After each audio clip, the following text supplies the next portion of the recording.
it is a fact that, especially this idea of renting violence, sometimes I was resisting calling these young people goons, not to demean them because they are young people. Some of them think this is the new employment, they get paid.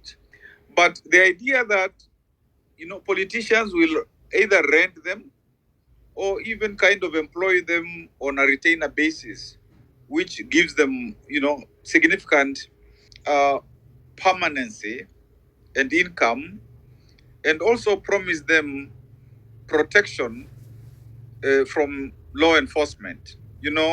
We remember that's how Mungiki came about.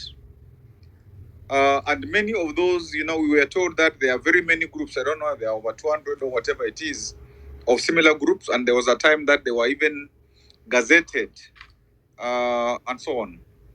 So that is a very dangerous trend. And we will remember 1992, 1998, how again there was the mobilization of violence, even more recently within the Gen Z era, where people who are attacking, demonstrating youth, seem to be a mixture of civilian rendered youth and the police. But in 1992, 1998, that the success of President Moi in terms of becoming elected when it appeared like he shouldn't be, was because whatever parts one thought they were not going to get votes, they would actually instigate violence during voting as a strategy to make sure that votes are depressed.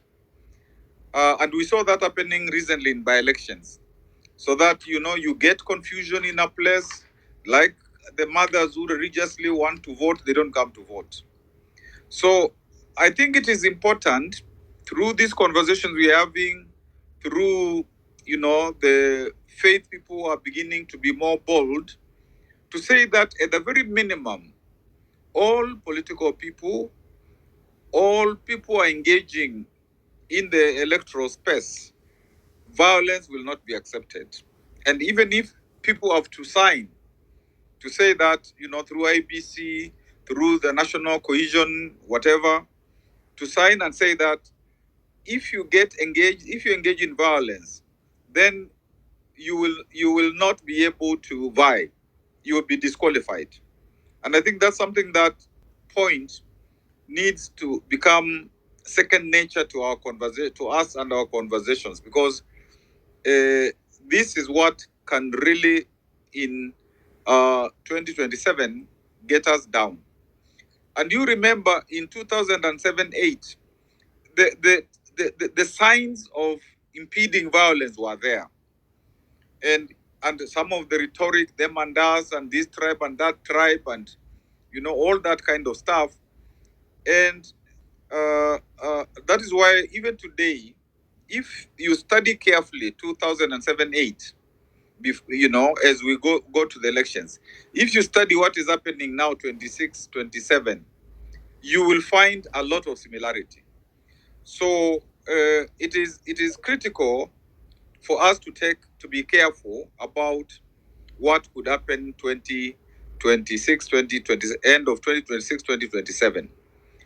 Now, you see, the major problem is it's not the citizens per se who create the problem, but it is this almost, one can say, civil war among the political elite. Because it's really a struggle who is going to control the system, and not necessarily to always deliver progress, prosperity, but in the first instance to deliver lages to these operatives. So it is, how will I be able to employ, people that I want? How are we going to do procurement? How are we going? So that becomes like a very critical thing. And then the citizens are told that, it is the time of our tribe to be on top.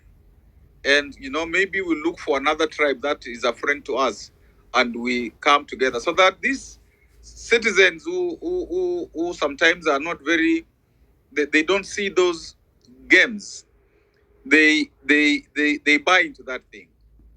And so even this idea that we were saying, okay, do we have a party, do we have a tribe?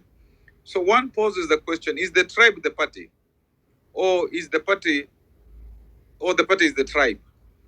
And then even going beyond that, if you are a kingpin, you can determine most of the people who will be elected, and you just choose the candidates, and some of them, of course, will give you money for campaigns.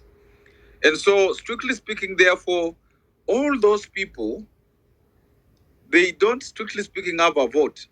The vote is the kingpin's vote, but we think that they have a vote because it's a nominal vote, because they vote according to how they are told to vote.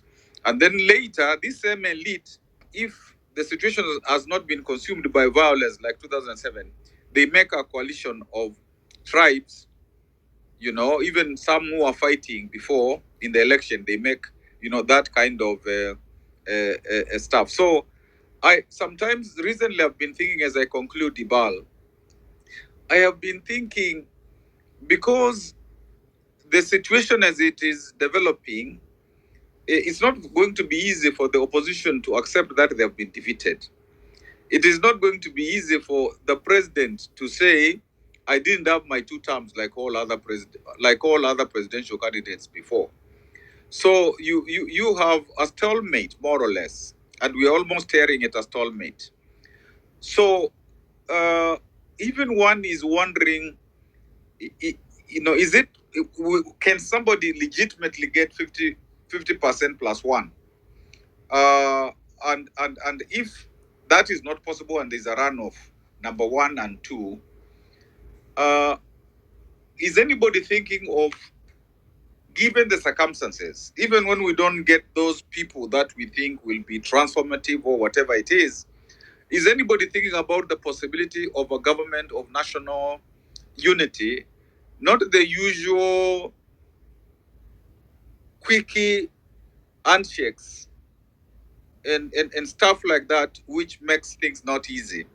So I think that's something I want to put on the table, maybe not for now, for later.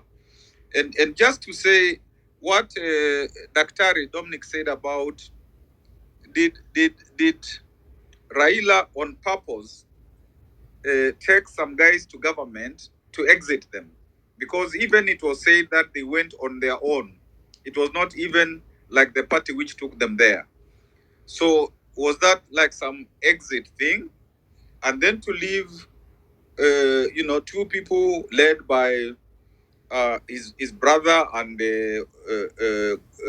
Wanga, and then this other group of Sifuna and Babu, Ososi, and Orengo, and others being like regents, preparing the way, so to speak, for the takeover of the takeover of ODM. But I think it's not going to be easy for Mzee Oburu and those people who have been very central, in ODM, to cede it to Akena Sifuna alone. And Akena Sifuna might realize that even if they were to be told, come and lead, but we will be there together, they might say to themselves that that vehicle will not have the clarity for the young people to kind of pave the way for what they want to do for the future. So I think we're living in interesting times, and may God help us. And I yield.